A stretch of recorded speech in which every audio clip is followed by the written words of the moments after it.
सब ले गया वो वक्त की दौलत समेट कर, सब दे गया मुझे न सहर दे गया मुझे, साहिल दरिया से मौजों की रवानी ले गया। कैसा बादल था जो उड़ाकर सारा पानी ले गया, और मुझे खुशी हुई कि वो मैदान मार गया, मैं अपनी जीत भी इनकी अदा पे हार गया। हजरत तशरीफ फरमा है। ऐसा लगता है बिलवाई गांव के दुल्हन की तरह सजा दिया गया है। आती है रोज रोज कहां ऐसी हस्तियां, बसती है जिनके दम से मोहब्बत की बस्तियां। किताबों न निसाबों न हुनर से पैदा, इल्म होता है बुजुर्गों की नजर से पैदा। तो मैं हजरत की बारगाह में चल रहा हूं और उनसे गुजारिश करूंगा कि हर रोशनी है चले आइए, हर तरफ रोशनी है चले आइए, उनकी महफिल सजी है चले आइए, रात भी शबनमी है चले आइए, महकी महकी गली है चले आइए, आपके हाथ में जिंदगी की सांस देती है चले आइए, भरी महफिल आवाज देती है। नारे तकबीर, नारे रिसालत। हजरत अल्लामा मौलाना मुफ्ती शमशाद साहब क़िबला। मेरी उम्मत 73 फिरकों में बट जाएगी, 72 जहन्नमी होगा, 1 जन्नती होगा। इसीलिए जहां मुनाजरा होता है एक स्टेज पर 72 फिरका नजर आता है और एक स्टेज पर सिर्फ 1 फिरका नजर आता है। 1 और 72 का मुकाबला है। जहां भी हिंदुस्तान में मुनाजरा होगा तो एक स्टेज पर वहाबी, देवबंदी, गैर मुकल्लिद, शमानियादी, इलियासी, मौदूदवी, नदवी सब इकट्ठा हो जाएंगे और एक स्टेज पर सिर्फ बरेलवी नजर आएगा। अकेला शेर तमाम गीदड़ों पर भारी रहता है। तो 1 और 72 का मुकाबला है। इसलिए किसी की बढ़ती हुई तादाद से आपको मरूब नहीं होना चाहिए। नबी अकरम ने यह भी फरमा दिया कि 72 जहन्नम में जाएंगे, 1 ही जन्नती होगा। अब 73 फिरकों में 1 ही फिरका जन्नती होगा तो फितरी सवाल पैदा होगा कि हम पहचानेंगे कैसे? वो भी नमाज पढ़ते हैं, हम भी नमाज पढ़ते हैं, वो भी रोजा रखते हैं, हम भी रोजा रखते हैं, वो भी दाढ़ी रखते हैं, हम भी दाढ़ी रखते हैं। तो सहाबा ने पूछा, या रसूल अल्लाह, 73 फिरकों में जब 1 ही फिरका जन्नती होगा तो उस जन्नती फिरके को हम कैसे पहचानेंगे? नबी ने यह नहीं फरमाया जो कुरान पढ़े वो जन्नती है, जो हदीस पढ़े वो जन्नती है, जो मस्जिद बनवाए वो जन्नती है, जो मदरसा बनाए वो जन्नती है, जो हदीस पढ़ाए वो जन्नती है। बल्कि नबी ने फरमाया, मा अना अलैहि व अस्हाबी, जो मेरे तरीके पर हो, मेरे सहाबा के तरीके पर हो वो जन्नती है, और जो मेरे तरीके से अलग हो, सहाबा के तरीके से अलग हो, वो जहन्नमी है। नबी के तरीके को सुन्नत कहते हैं, सहाबा को जमात कहते हैं। अब दोनों को जोड़ दो तो अहले सुन्नत वल जमात मुराद होंगे। पता चला जो नबी की सुन्नत पर चले और सहाबा के तरीके पर चले वही जन्नती है, और नबी की सुन्नत पर चलने वाला और सहाबा के तरीके पर चलने वाला अहले सुन्नत व जमात कहलाता है। इसलिए जन्नती हम सुन्नी हैं जिनकी पहचान इस दौर में मसलके आला हजरत से होती। इसलिए आप इनसे मरऊब ना हो। अब कोई लाख कुरान का लेबल लगाकर आए, हदीस का लेबल लगाकर आए, लेकिन नबी अकरम सल्लल्लाहु अलैहि वसल्लम ने पहचान बता दी। और यह भी खास बात है, नबी ने सिर्फ अपनी सुन्नत को पहचान नहीं बनाया, बल्कि सहाबा के तरीके को उसके साथ लाजिम किया, क्योंकि नबी को मालूम था कि कुछ ऐसे पैदा होंगे जो सहाबा को छोड़कर डायरेक्ट कुरान पर अमल करने का दावा करेंगे, हदीस पर अमल करने का दावा करेंगे, मेरी सुन्नत पर चलने का दावा करेंगे। और जब सहाबा को छोड़ दिया जाए तो न कुरान पर अमल हो सकता है, न हदीस पर अमल हो सकता है, न नबी की सुन्नतों को पहचाना जा सकता है। इसलिए नबी ने फरमाया मेरी सुन्नत पर चलने के साथ साथ सहाबा के तरीके को लाजिम जाने।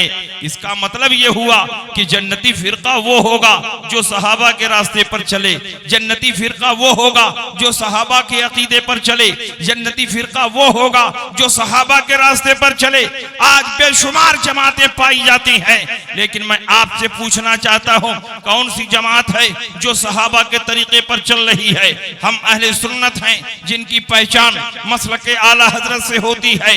हम सहाबा के रास्ते पर हैं। सहाबा नबी के गैब पर ईमान रखते थे, हम भी नबी के गैब पर ईमान रखते हैं। सहाबा नबी की शफात पर ईमान रखते थे, हम भी नबी की शफात पर ईमान रखते हैं। सहाबा नबी के वसीले से दुआएं मांगते थे, हम भी नबी के वसीले से दुआएं मांगते हैं। सहाबा नबी की ताज़ीम में खड़े होते थे, हम भी मिलाद में क़याम ताज़ीमी करते हैं। सहाबा दूर नजदीक से या रसूल अल्लाह कहकर पुकारते थे, हम भी दूर नजदीक से या रसूल अल्लाह कहते हैं।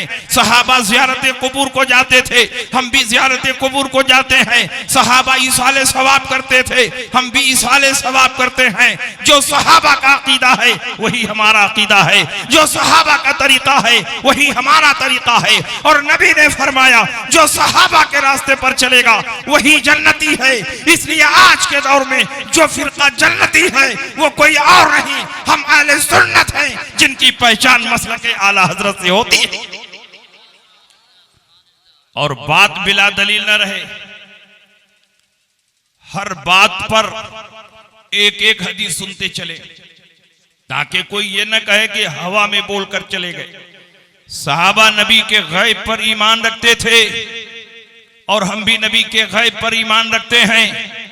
ये नबी के गैब के मुनकिर हैं, ये शफात के मुनकिर हैं, ये अकीदे तवस्सुल के मुनकिर हैं, ये ज़ियारत क़ुबूर के मुनकिर हैं, ये ईसाले सवाब के मुनकिर हैं, ये मीलाद के मुनकिर हैं, क़याम ताज़ीमी के मुनकिर हैं, या रसूल अल्लाह पुकारने के मुनकिर हैं। तो जो सहाबा के रास्ते पर चलने वाली जमात है वो ये नहीं है बल्कि हम हैं। इसलिए कि जो सहाबा का अकीदा था वही हमारा अकीदा है, जो सहाबा का रास्ता था वही हमारा रास्ता है। सहाबा नबी के गैब पर ईमान रखते थे।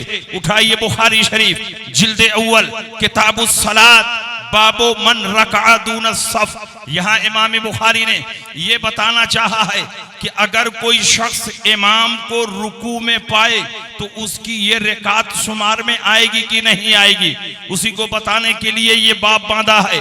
बाबो मन रका दून सफ, जो सफ में पहुंचने से पहले पहले मस्जिद के दरवाजे पर रुकू में चला जाए और रुकू में चलते चलते सफ में जाकर मिल जाए, उसकी नमाज होगी कि नहीं होगी, उसकी वो रकात शुमार में आएगी कि नहीं आएगी। इस सिलसिले में हजरत इमाम बुखारी ने अबू बकरा की ये हदीस नकल की है। अन अबी बकरता अन्नहु इंतहा इला नबी सल्लल्लाहु अलैहि वसल्लम व हुवा राकिउन क़ब्ल अन यसिल इला सफ। हजरत अबू बकरा से मरवी है, वो मस्जिद नबवी शरीफ में नमाज पढ़ने के लिए गए और जैसे ही मस्जिद में दाखिल हुए जहां जूता चप्पल उतारा जाता है अभी वहीं पर पहुंचे थे कि देखा हुजूर रुकू में जा चुके हैं, सहाबा रुकू में जा चुके हैं।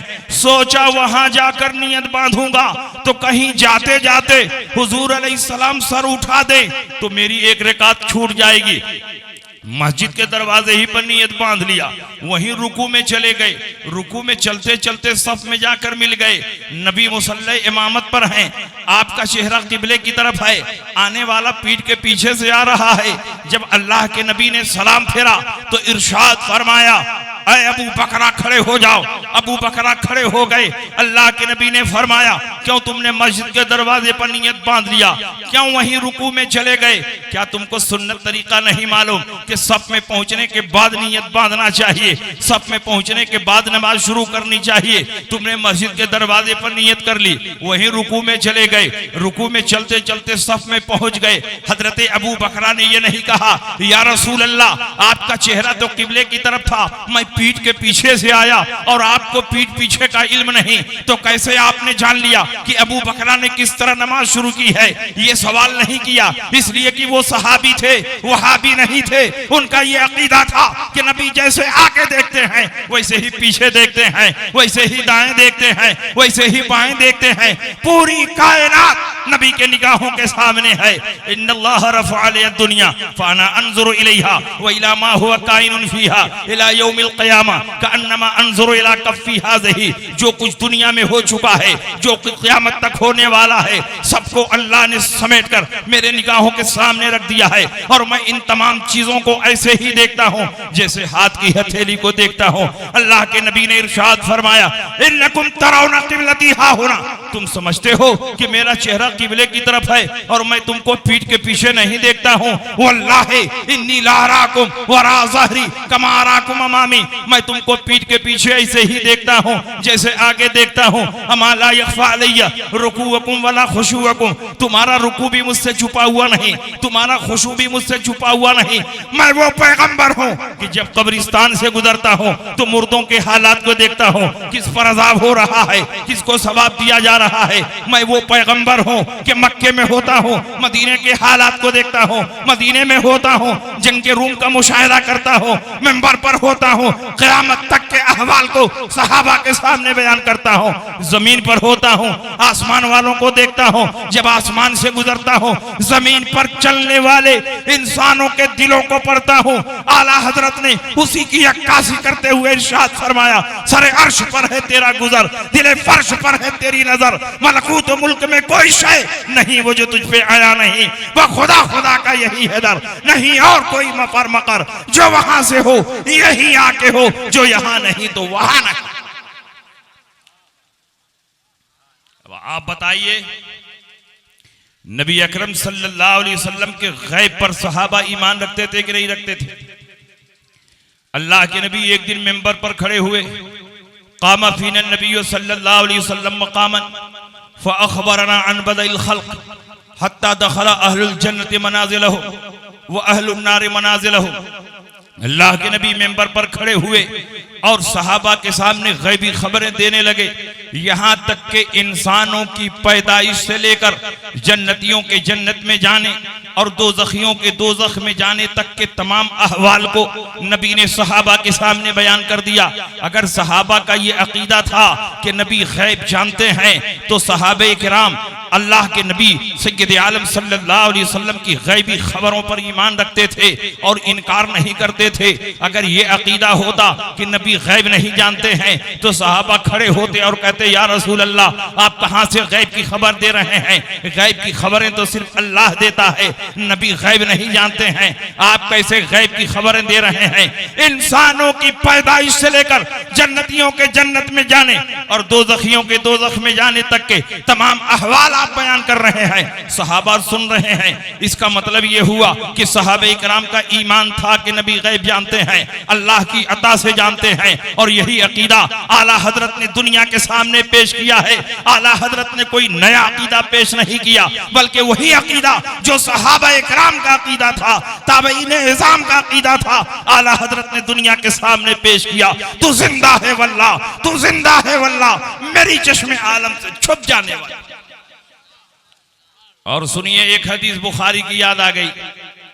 मर्रन नबी सल्लल्लाहु अलैहि वसल्लम बिक़ब्रैन फ़क़ाल इन्नहुमा लयुअज़्ज़बान वमा युअज़्ज़बान फ़ी कबीर अम्मा अहदुहुमा फ़कान ला यस्ततिरु मिनल बौल व अम्मल आखर फ़कान यमशी बिन्नमीमा फ़अख़ज़ जरीदतन रतबतन व शक़्क़हा शिक़्क़ैन व ग़रसा फ़ी कुल्लि क़ब्रिन वाहिदतन फ़क़ालू लिमा फ़अल्त या रसूल अल्लाह फ़क़ाल लअल्लल्लाह अन युख़फ़्फ़िफ़ अज़ाबहुमा मा लम ययबसा। अल्लाह के नबी मदीने के कब्रिस्तान से गुजर रहे थे, दो ताज़ा कब्रों के पास से आपका गुजर हुआ। अल्लाह के नबी ने इरशाद फरमाया, इन दोनों कब्र वालों पर अजाब हो रहा है। सहाबे कराम का अगर ईमान न होता तो सहाबा कहते, या रसूल अल्लाह, मुर्दा अपनी कब्र में है और आप जमीन के ऊपर हैं और कब्र के अंदर को जान लेना गैब है और आपको गैब की खबर नहीं, तो कैसे मुर्दों के अहवाल को बयान कर रहे हैं। सहाबा जानते थे कि नबी तहत सरा को भी देख रहे हैं, औजे सुरैया को भी देख रहे हैं, माँ के पेट के बच्चे को भी देख रहे हैं, दीवार के पीछे को भी देख रहे हैं, समंदर की तहों में छुपी हुई चीजों को भी देख रहे हैं। अल्लाह के नबी ने फरमाया इन दोनों कब्र वालों पर अजाब हो रहा है। और सिर्फ यही नहीं देखा कि अजाब हो रहा है, ये भी जान लिया कि किस वजह से अजाब हो रहा है। किसी बड़ी बात में अजाब नहीं हो रहा है। एक आदमी पेशाब की छींट से नहीं बचता था, इसलिए उस पर अजाब हो रहा है। दूसरा आदमी चुगलखोरी करता था, इसलिए उस पर अजाब हो रहा है। जब नबी ने जान लिया कि इन पर अजाब हो रहा है, तो नबी की शान रहमत कैसे गवारा कर सकती है कि अपनी उम्मत को अजाब में देखें और आगे बढ़ जाएं। अल्लाह के नबी ठहर गए। अल्लाह के नबी ने खजूर की एक शाख तोड़ी और उस शाख को दो हिस्सों में फाड़ा और दोनों कब्रों पर एक एक शाख को गाड़ दिया। सहाबे किराम ने कहा, या रसूल अल्लाह, आपने इस शाख को क्यों कब्र पर गाड़ दिया? तो अल्लाह के नबी ने फरमाया, जब तक ये शाख हरी भरी रहेगी, अल्लाह की तस्बीह बयान करेगी, अल्लाह का जिक्र करेगी, और जब तक अल्लाह का जिक्र करेगी मुर्दे को उसका फायदा पहुंचता रहेगा, इनके अजाब में कमी होती रहेगी। अब मैं आपके ज़हनो फिक्र को करीब करना चाहता हूं। जब खजूर की एक मामूली शाख अल्लाह का जिक्र करे तो उससे मुर्दे के अजाब में कमी हो जाए, तो कोई मुसलमान अगर कब्र के पास खड़े होकर अजान दे और अजान भी जिक्र इलाही है, तो क्या इससे मुर्दे के अजाब में तखफीफ नहीं होगी? क्या इससे कब्र के अजाब में कमी नहीं होगी? इसीलिए हमारे फुकहा ने फरमाया है कि तदफीन के बाद अगर कब्र के पास अजान दिया जाए तो मुर्दा शैतान के बहकावे से महफूज हो जाए।